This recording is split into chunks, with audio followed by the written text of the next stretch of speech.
Between rounds. The May moon shone bright upon the private boarding house of Mrs. Murphy.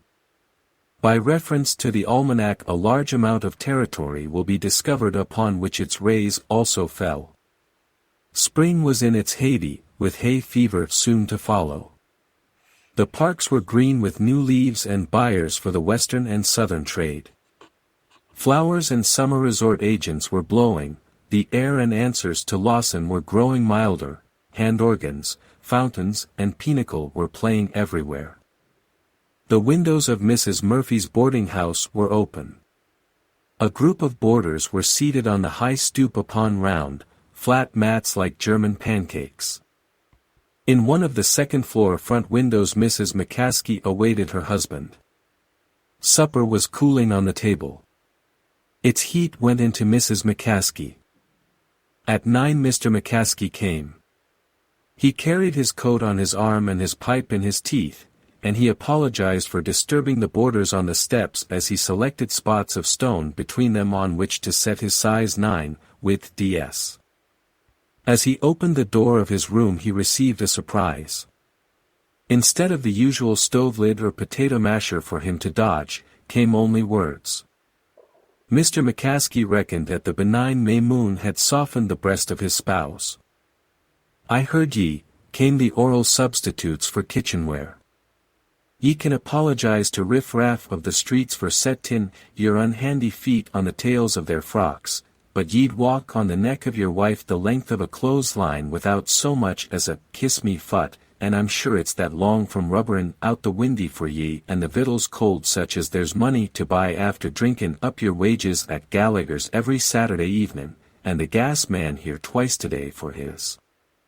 "Woman," said Mr. McCaskey, dashing his coat and hat upon a chair, "the noise of ye is an insult to me appetite.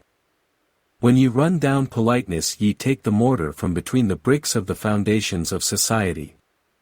'Tis no more than exercisin', the acrimony of a gentleman when ye ask the descent of ladies block-kin, the way for steppin' between them.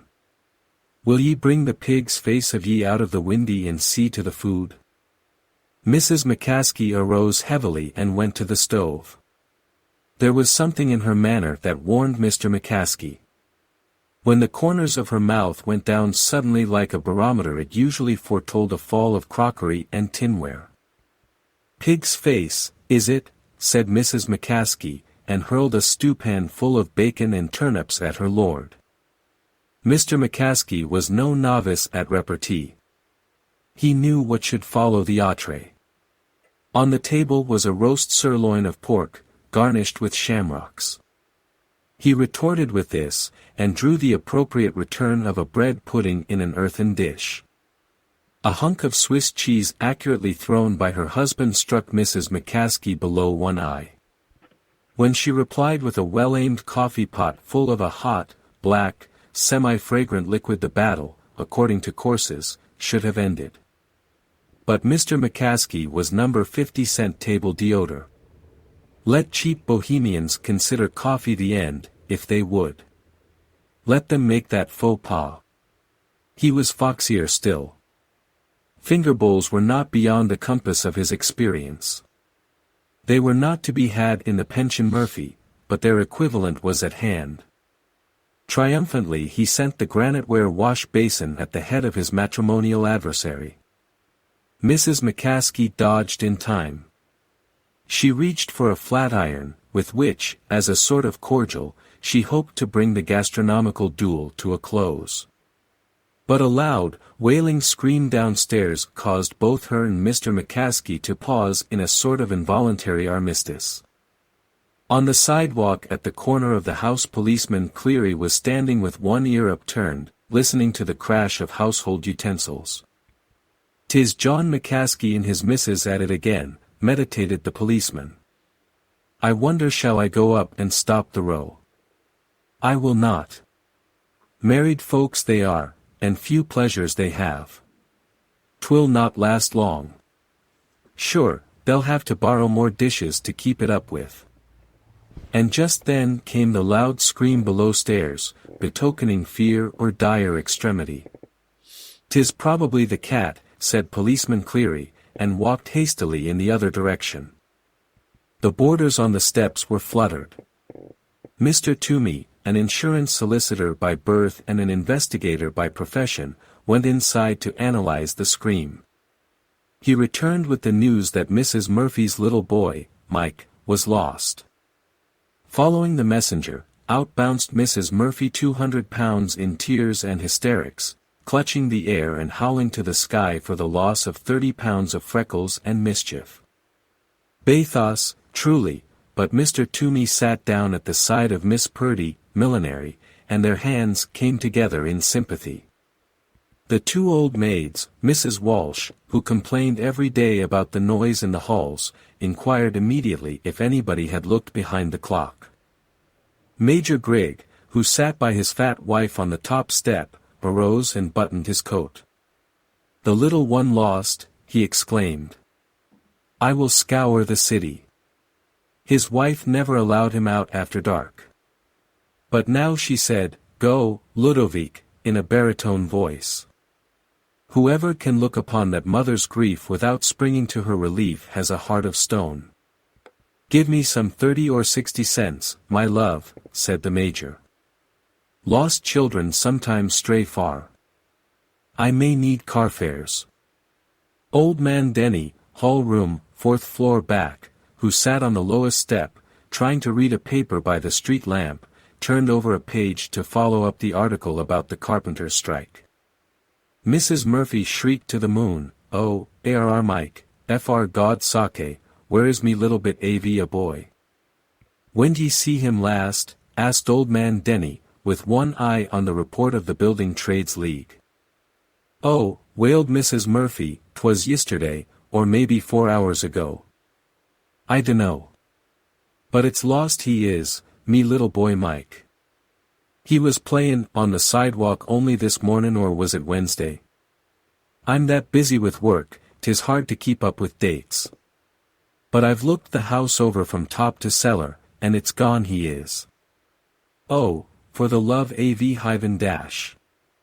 Silent, grim, colossal, the big city has ever stood against its revilers.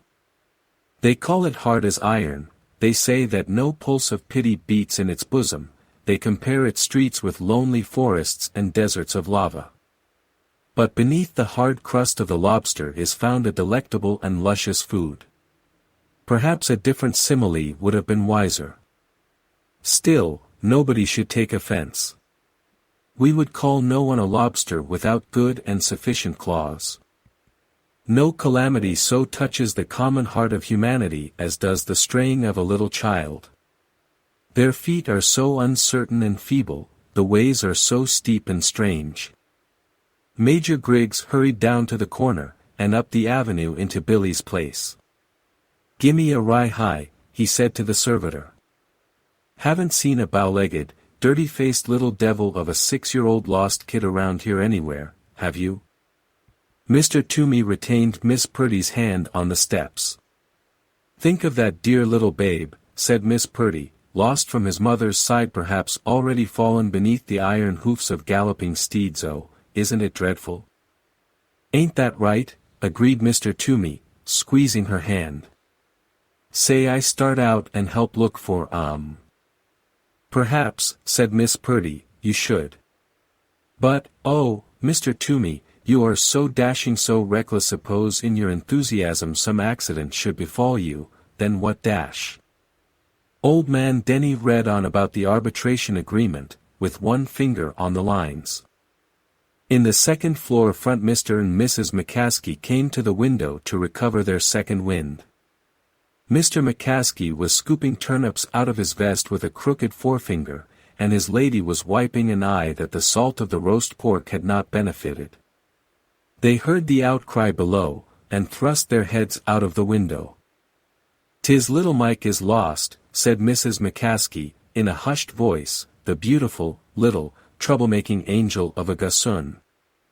"The bit of a boy mislaid," said Mr. McCaskey, leaning out of the window. "Why, now, that's bad enough, entirely. The childer, they be different. If 'twas a woman I'd be willin', for they leave peace behind 'em when they go. Disregarding the thrust, Mrs. McCaskey caught her husband's arm. "John," she said, sentimentally, "Mrs. Murphy's little boy is lost. 'Tis a great city for losing little boys. 6 years old he was. John, 'tis the same age our little boy would have been if we had had one 6 years ago." "We never did," said Mr. McCaskey, lingering with the fact. "But if we had, John, think what sorrow would be in our hearts this night, with our little Phelan run away and stolen in the city nowheres at all." "Ye talk foolishness," said Mr. McCaskey. "'Tis Pat he would be named, after me old father in Cantrim." "Ye lie," said Mrs. McCaskey, without anger. "Me brother was worth 10 bog-trotting McCaskeys. After him would the boy be named." She leaned over the window-sill and looked down at the hurrying and bustle below. "John," said Mrs. McCaskey, softly, "I'm sorry I was hasty wid ye." "'Twas hasty puddin', as ye say," said her husband, "and hurry up turnips and get a move on ye coffee. 'Twas what ye could call a quick lunch, all right, and tell no lie." Mrs. McCaskey slipped her arm inside her husband's and took his rough hand in hers. "Listen at the cryin' of poor Mrs. Murphy," she said. "'Tis an awful thing for a bit of a bye to be lost in this great big city. If 'twas our little Phelan, John, I'd be breakin' me heart." Awkwardly Mr. McCaskey withdrew his hand. But he laid it around the nearing shoulder of his wife. "'Tis foolishness, of course," said he, roughly, "but I'd be cut up some myself if our little Pat was kidnapped or anything. But there never was any childer for us. Sometimes I've been ugly and hard with ye, Judy. Forget it." They leaned together, and looked down at the heart drama being acted below. Long they sat thus. People surged along the sidewalk, crowding, questioning, filling the air with rumors, and inconsequent surmises. Mrs. Murphy plowed back and forth in their midst, like a soft mountain down which plunged an audible cataract of tears. Couriers came and went. Loud voices and a renewed uproar were raised in front of the boarding house. "What's up now, Judy?" asked Mr. McCaskey. "'Tis Mrs. Murphy's voice," said Mrs. McCaskey, harking. "She says she's after finding little Mike asleep behind the roll of old linoleum under the bed in her room." Mr. McCaskey laughed loudly. "That's your feelin'," he shouted, sardonically. "Divil a bit would a Pat have done that trick. If the boy we never had is strayed and stole, by the powers, call him Phelan, and see him hide out under the bed like a mangy pup." Mrs. McCaskey arose heavily, and went toward the dish closet, with the corners of her mouth drawn down. Policeman Cleary came back around the corner as the crowd dispersed. Surprised, he upturned an ear toward the McCaskey apartment, where the crash of irons and chinaware and the ring of hurled kitchen utensils seemed as loud as before. Policeman Cleary took out his timepiece. "By the deported snakes," he exclaimed, "John McCaskey and his lady have been fightin' for an hour and a quarter by the watch. The missus could give him 40 pounds weight. Strength to his arm." Policeman Cleary strolled back around the corner. Old man Denny folded his paper and hurried up the steps just as Mrs. Murphy was about to lock the door for the night.